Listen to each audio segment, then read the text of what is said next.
So we're learning the Maamar Vata Titzave that the Rebbe said in 1981. We're at chapter 4 in the Lessons in Maamorim volume. It is on page 348.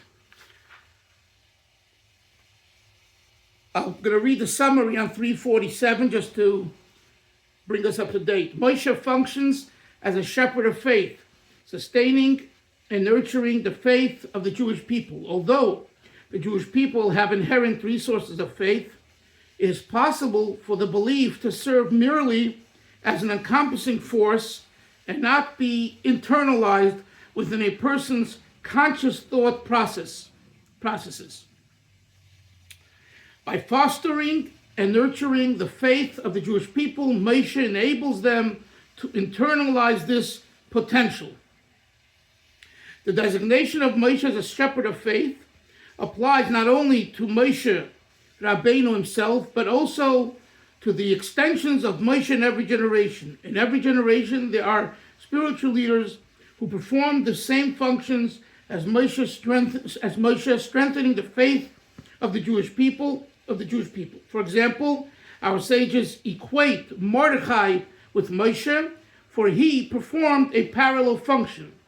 The phrase crushed for the luminary implies that in the era of exile, when everyone is broken and crushed, we are able to reveal the luminary, the essence of our souls, which is bonded to Hashem's essence.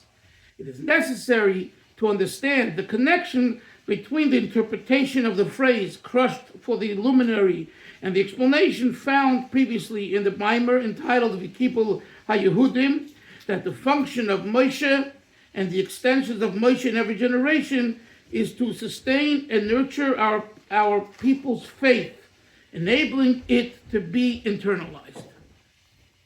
Now, I just want to say that Isser and I, we had conversation a few years ago about the whole idea of a Rebbe.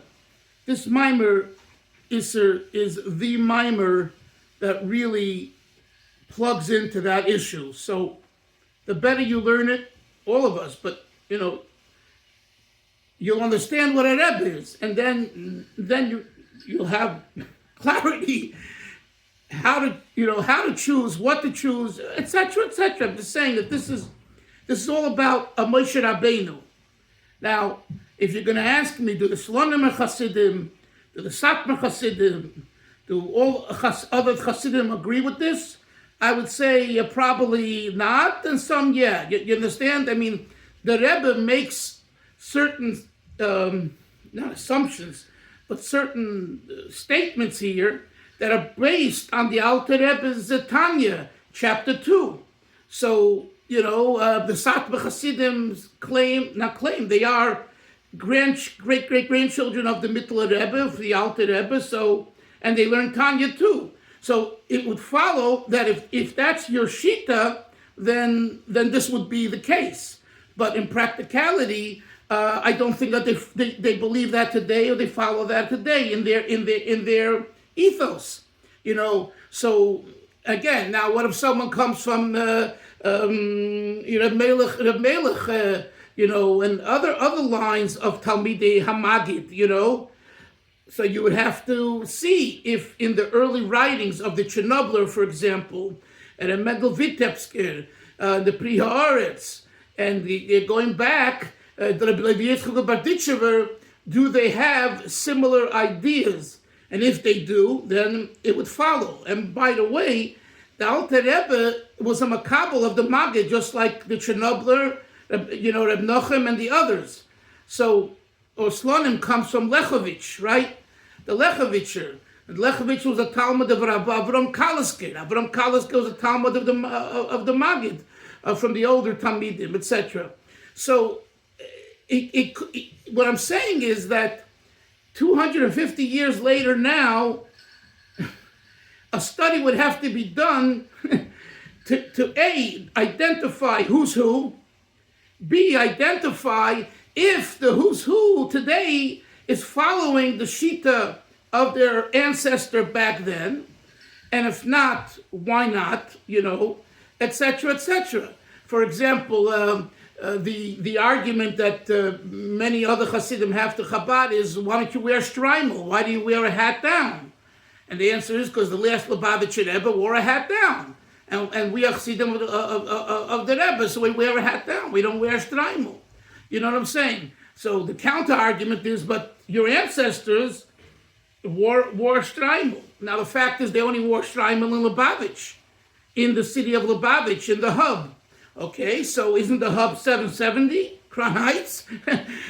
If that's your hub, you say that's your hub, so you should wear shtreimel just there. So when you go out to Bet Shemesh or Borough Park, you don't wear shtreimel, but at 770 you should. So these are the type of discussions and arguments that we could actually write a whole thesis and paper on, But be that as it may, I still contend that this mimer that we're learning is the mimer that really puts into place what a Moshe Rabbeinu is, what a Moshe Rabbeinu gives to the Jewish people. And then you have to ask yourself, is my Moshe Rabbeinu, my Rebbe, who's my Moshe Rabbeinu, do I believe that? Do I see it? And if I do I go along with it? And again, it's not like if you don't, you're a bad Jew or bad chassid. Chas v'sholom. But it's very important to have clear, what we're doing. So I just wanted to, for a moment, say that as a general introduction. Now let's go to page 348. V'hine. I want to start right from here. V'hine. Habir b'posik, the explanation in the verse, Vata Titzave bo in the Maamar, the previous Rebbe. The explanation of the words Vata Titzave comes behemshich lahamavur b'tchilas ha-Maamar. It comes as a continuation to the beginning of the Maamar there. The Pirush, the Kibla Yichudim, es ha-sheichel lasos, the Maamar over there begins and expounds on the verse in the Megillah, and the Jewish people, the Yehudim, they accepted asher echelu lasos, what they started initially at Matan Torah. Who shekiblu ma shehechelu bezman de Matan Torah. That's what I just said. At Matan Torah, when Hashem gave the Torah, hoisa aschola hu hechelu lasos. The words in the pasuk in Megillah, what they began to accept refers to what we began accepting when we were given the Torah. And in the days of Achashverosh, Bizman Gzeiras Haman, at the time of the decree of Haman, Hoisa Kabbalah, there wasn't just the Hechelu, but there was actually the actual acceptance, the Kabbalah with the acceptance. And that is implied and meant by the words V'kipela Yehudim, and the Jews accepted. This is similar to what the sages say al posik on the verse, next page 349. Kimu v'kiblu Yehudim. They sustained and they accepted. The Jews sustained and accepted. Kimu masha kiblu kvar. We sustained, we substantiated what we already accepted at Matan Torah. This refers to Matan Torah. This refers to us prefacing. We said we shall do first, and then we shall listen. This is what we said at Matan Torah. We received that. But during the days of Achashverosh, kimu masha kiblu. We fulfilled, we sustained what we accepted. In other words, Hillel, at Matan Torah, we heard Nasav and Nishma, and we said, yes, we agree. But the actualization and implementation of it was when? Several thousand years later, during the time of Achashverosh. 1,000 years later, during the time of Achashverosh. Kimu masha kiblu kfar.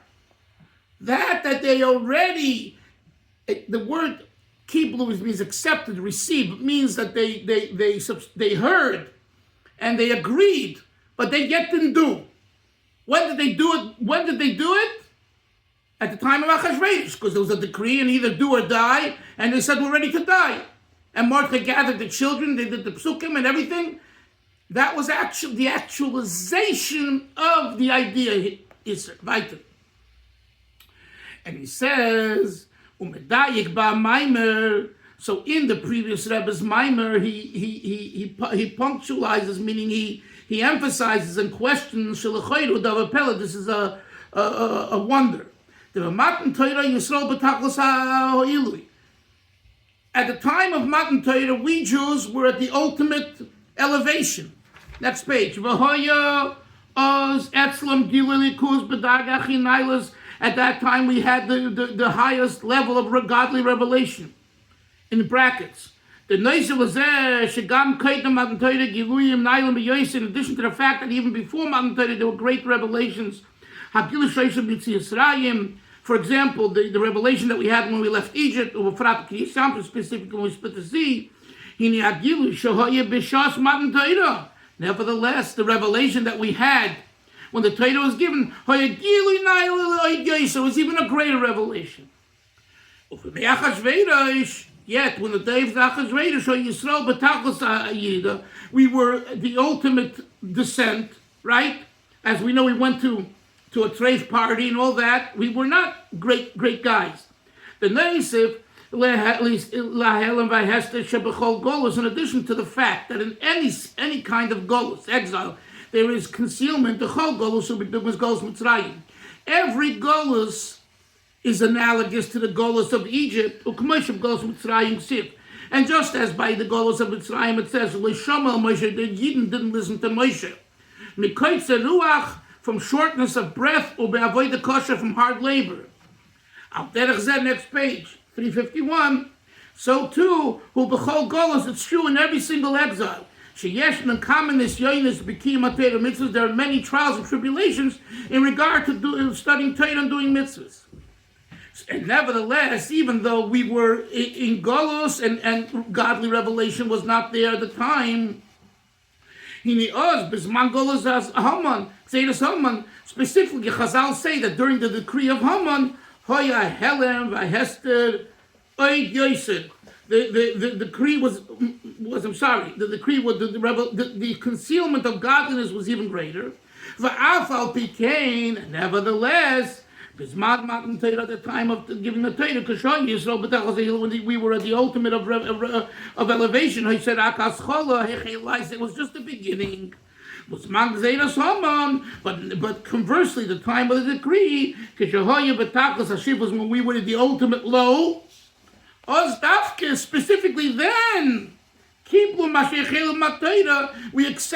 we actualize what we accepted at Matan Torah. So this is the Rebbe's question, Sapella. This is the previous Rebbe's question. The Rebbe is citing his father-in-law, Menashe. How can you say that the actualization of Nasav and Nishma was during the time of Mordechai, the Gzeda of Achashverosh, and at that time when we were at the ultimate low, and Matan Torah we were the ultimate of high, and you're saying that the Matan Torah was only a beginning, but Dafkid later? That's the question. My father-in-law answers this question in this discourse. That during the time of the decree,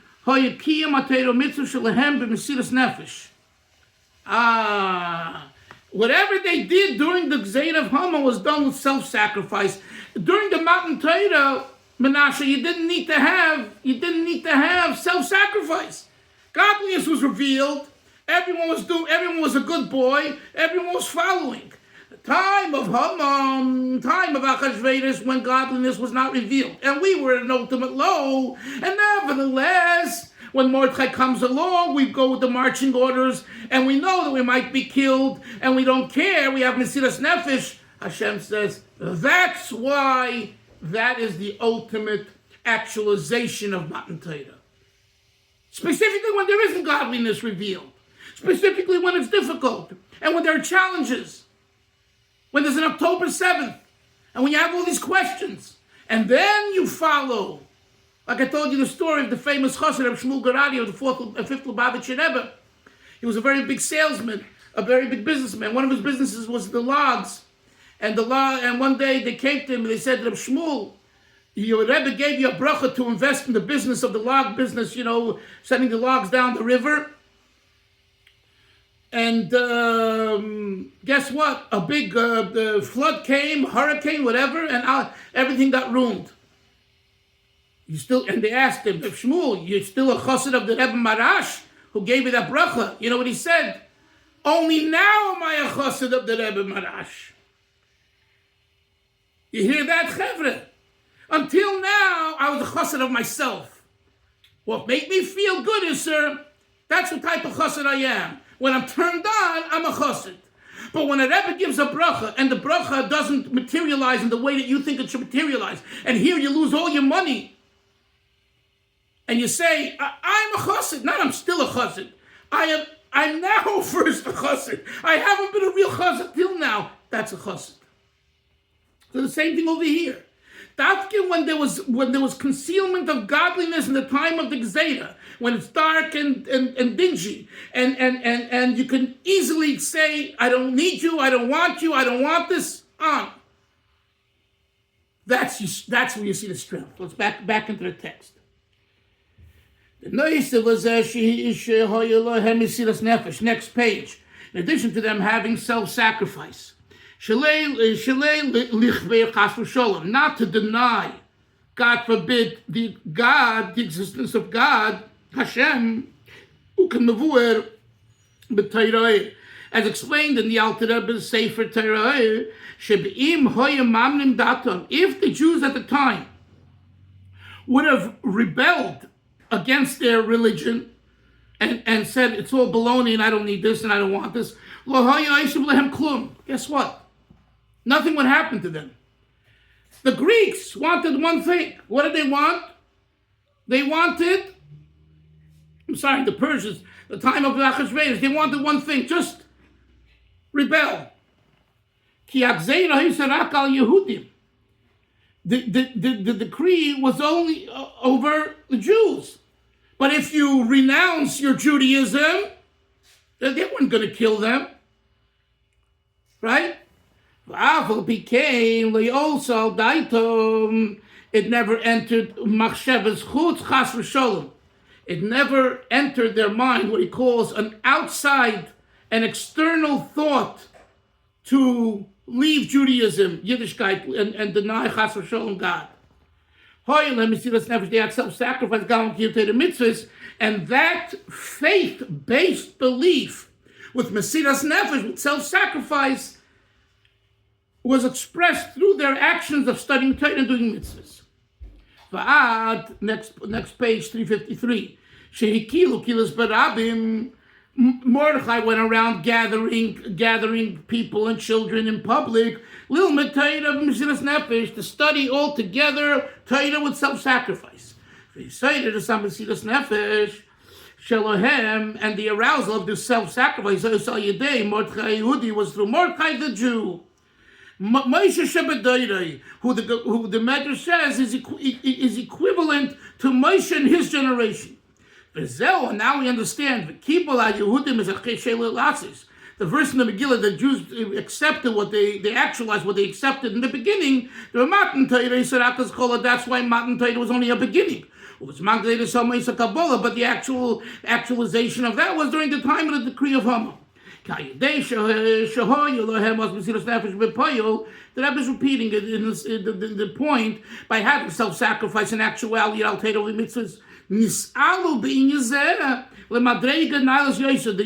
Yidden were elevated in this matter to a higher level, as they were during Matan Torah. That's why then specifically during the time of Achashverosh was the Kabbalah, as the Gemara says, the actualization, the Kippur Yichudim, in the words of the Medrash, the Kippur Yichudim. Let's continue, next page, 354. Now this is all this was kind of from the previous Rebbe's, Maamar. Now the Rebbe's adding, in his own words. Seemingly we could say, Shahapirush, because it's Lamoir, that the meaning of the words in the pasuk in Titzave, that the oil should be crushed to the luminary, shaydei kosis nishbar v'nitke, through the concept of brokenness and downtroddenness. Magim lahamoed, one reaches a higher plateau known as the illuminary. Not only the shine, the illumination, but the illuminary. You with me, Iser? Who be'ir, that is an explanation al zeh shebizman hagzeira dafka, that specifically at the time of the decree, bolus hilas nefesh, boyfriend aliyah, they came to self-sacrifice in a higher way. Why? Ki mesiras nefesh mitzad etzem on the shomer shelamayla mitgoli. The concept of self-sacrifice, Hillel, means that the soul is responding to transcendence. It is illogical to jump into a fire for God. It makes no sense. But when we do it, and we're charged to do it, Mesiras Nefesh, it's because why? Because we have a neshama. That means it transcends logic. That's what he says. Ki Mesiras Nefesh, let's see the words again. Ki Mesiras Nefesh, he mitzad etzem ha-neshama shelamayla migilui. It's a transcendence that's above. That's above. Mo'er, we call that in Hasidic languages the source, i.e. the illuminary, the Mo'or. Shemimenu nimtza ha'or. Light comes from the shine, the illumination comes from the source, from the illuminary. So there is the illuminary Menashe and there is the illumination. When we talk about reaching the plateau of transcendence, that is Mo'or. So what does it say? Chosis lamor, crush the oil, crush the olives in such a way that it touches not only the illumination, but the source, the illuminary, the etzem. How do you do that? And what does that mean practically? Self-sacrifice. Mesiras Nefesh. Self-sacrifice is the idea of more, of chosis. Look further. Like they shahoyu oz b'maimedu matzav. The matzav, the kosis. The Yidden were then on a level of kosis, of crushed, nishba v'nitke, broken and shattered. Nizgale etzem neshama. That's when the essence of the neshama comes out. Mo'or, which is the level of luminary. Avo, next page, mehem shech v'seider yoneh ba'medrash shapirish because lamoir bol acharin yinderayim nehemna. The Rebbe says, but the way the Medrash positions it, the Maamar, the way my father and the Maamar positions this idea of kosis, following the idea of the loyal shepherd, referring to Moshe, the two ideas of a loyal shepherd, as we explained in yesterday's shir, mashma implies the inyan kosis lamoir, that the concept of crushed for illuminary, Shayach gam lezeh is also applicable. Shemoshe zono afanas amunah sh'ti b'pnimis, that Moshe instills the amunah to be internalized, and that's what the Rebbe wants to look at. The Rebbe wants to look at, in other words, like this.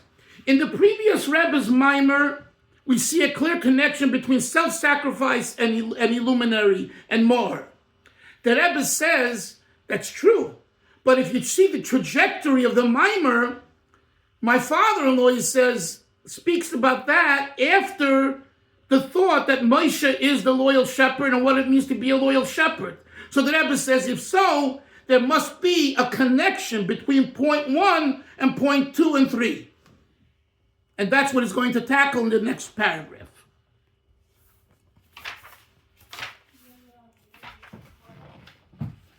Let's go further. You have a few more minutes. V'yashleima, chapter. No, actually, we'll do that tomorrow. But I want to say a few things now. So here we have this concept of Mesiras Nefesh. You know, it's so easy to talk about Mesiras Nefesh, but when you have to do it, it's the hardest of the hard, right? You know, I'm thinking about what, especially you Chevra and Eretz Yisrael are going through all these, you know, since October 7th and now, and you know, here we sit on the fat of the land and everything is normal, you know, relatively speaking, even though I was in the, I was somewhere and someone shouted out to me an explicitive that's, you know, not nice. And if he had a chance to beat me up and kill me, he would. All tattooed, and and people who were there with me with apologized, apologized. Anti-Semitism is real. In a way, it was the first time that I experienced this, pretty much here in America. That I can in the most recent past. So Mesiras Nefesh is something that we talk about, but the Rebbe here talks about Mesiras Nefesh in Golus. You see, when you learn a Maamar Chassidus, for that matter, if you learn some Kabbalah or Chassidus, and you talk about these lofty things, you have to, and this is part of what the Avodah Satfila, the activity of davening in Chabad is about, to take the concepts and ultimately to see them within yourself. And davening, when you say the words of davening, I was somewhere Sunday and someone's talking to me about Kabbalistic intentions known as Yichudim. And I say, my friend, I don't do Yichudim. I'm aware of the topic, but as far as I'm concerned, if I could say Asher Yoshev Yisecha with Kavanah, and I could focus on those on Ashrei, or any other part of davening, to me that's Yichudim. I don't need Yichudim. I need to take the ideas in Kabbalah and Chassidus and actualize it in my life and become a better mensch. And trust me, if you can focus on your davening of one part today, another part tomorrow, one line, a few words, it is so therapeutic. Or that word that I love, cathartic. It really is. You walk away. I walk away sometimes when I'm able to do this, cleansed and washed, fresh. No, you need Yichudim. I'm not poo-pooing Yichudim. I don't know about Yichudim, But all I'm saying is people, they fantasize, Okay, so let's say you even study about Yichudim, and you know that the Yud-Kei Vav-Kei is spelled this way here, and the Elokeinu is spelled this way, and the content of the bracha is Borei Pri Hagofim versus Hamotzi Lechem Min Haaretz, and that's why the Nikud of the Shem Hashem is this way. Let's say you know all that, and to know all that, you need to be very well versed in that field. But let's say you've studied that and you know it. Knew what? I don't know, like. You're really living through Yud-Kei Vav-Kei. But Ashrei Yoshev Yisecha means fortunate is the man who sits in the house of God. I'm sitting in shul, it's the house of Hashem, and it says Ashrei, fortunate. Am I really fortunate? That's very down to earth. That's not Yichudim. I'm sitting here on a chair, I'm in a shul, and I'm saying Ashrei. Ask yourself a question. Are you really Ashrei? And if you're not, why aren't you Ashrei? And how do you become Ashrei? What does Ashrei mean? You think about a concept that's brought in Chassidus, a meditation, and you think about it, and you try to actualize it, and then you let go, and you start, you feel, something greater overcomes you. You're not an angel, and you still, want to eat a good meal afterwards, and we have our midos and our issues. But what I'm saying is, when we learn this here, the Rebbe speaks about Mesiras Nefesh, we're in Golus. Whether it's October 7th, whether it's Iran, whether it's the guy who wants to, kill me, because he's derailed and an anti-Semite, we're in Golus. That's it, we're in Golus.